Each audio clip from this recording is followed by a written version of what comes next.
صلي وسلم على سيدنا محمد وعلى اهله وصحبه اجمعين. حبيبي يا رسول الله، ايه رايكم في الفطير دوت؟ فطير العرايس اللي محتاج يقول لي يا جماعه. طبعا. شوفوا انتوا عايزين بالزبده بس، شوفوا انتوا عايزين بالسمنه العاديه وبالقشطه، عايزين بالقشطه بس، اللي انتوا عايزينه هتلاقوه في مطبخ الموسيقي المصري طبعا. واللي بيحتاج اي حاجه هيقول لي. تمام كده، الف الصينيه وارجع لكم تاني. عايزين في بيبكو تمام، مفيش اي مشكله خالص. كل حاجه وليها سعرها. عايزين صغير عايزين كبير، ده موجود وده موجود، واللي انتوا عايزينه فوق دماغي من فوق وعينيا الاتنين ليكوا يا حبايب قلبي. تمام كده. هفرجكم برضك على الفطيره ديك لما تطلع، وهتشوفوا صوره من جزء صغير برضك عاملاه. في المرة دي أنا عاملة طبعا لأهل بيتي عشان هنفطر بس، بيبقى ألف هنا وشفا للي كل أو اللي هياكل حاجة منه. خليكم معايا لآخر الفيديو عشان تشوفوا منظر معايا الفطيرة بتاعتي. بإذن الله هتطلع حلوة جدا. حبايب قلبنا اهي طلعت اهي ما شاء الله عليها زي ما انتم ما شايفين. الفطيرة تبارك الله. أنا هنا برش زبدة او سمنه على قشطه ايا كان انتي طالبه ايه. تمام كده اهو.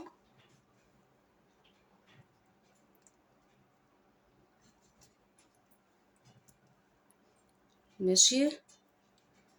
طبعا ديك انا مش هقدر ان انا اجي جنبيها يعني اقطعها ولا اي شيء. اللي انا هقدر اللي انا اوريه لكم بتاع اللي انا عاملاه لينا وكده للاولاد نفطر بيه بالف هنا وشفا. خليكي معايا ثواني اهو يا حبايب قلبي. بصوا شايفين. طبعا زي ما انا بقول لكم انتوا عايزين مقاسات. انا كنت بخرجها احط فيها السمنه اهي. بصوا اهو. بصوا شايفين مورقه ازاي حلوه جدا اهو. شايفين سخنه جدا جدا جدا ما شاء الله عليها. بألف هنا وشفا اللي ياكل اي حاجه واللي يدوق اي حاجه من ايد ام سيف المصري. هسيب لكم رقم التليفون والواتس طبعا هيبقى موجود عندكم. واللي انتوا عايزينه تحت امركم. المقاسات اللي انتوا عايزينها دي بتاعه العرايس، عايزين اكبر من كده عيني ليكوا طبعا. واللي مطلوب طبعا انا هعمله. يعني ايه يا مساف؟ عايزه قلتلك الفطير بالزبده بس هعمله لك، عايزاه بالسمنه وسمنه عاديه وقشطه برضو هعمله لك عشان بس اثبت لك اللي دي اهي. شايفين القشطه؟ تمام.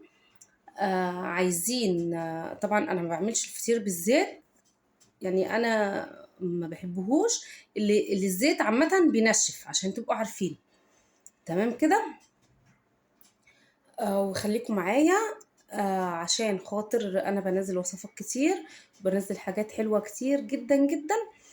ويا ريت تدعميني وتحطي لي لايك وتفعلي لي الجرس عشان خاطر يوصل لك كل جديد ويوصل لحبايبك كل جديد، عشان خاطر تشوفي الجمال والحلاوه اللي الموسيقى بتعمله طبعا على قد ايدينا خالص. وان شاء الله باذن الله اللي هيكلمني على الواتس ولا اللي هيكلمني على اي حاجه باذن الله ان شاء الله انا هرد عليه تحت امركم في اي شيء.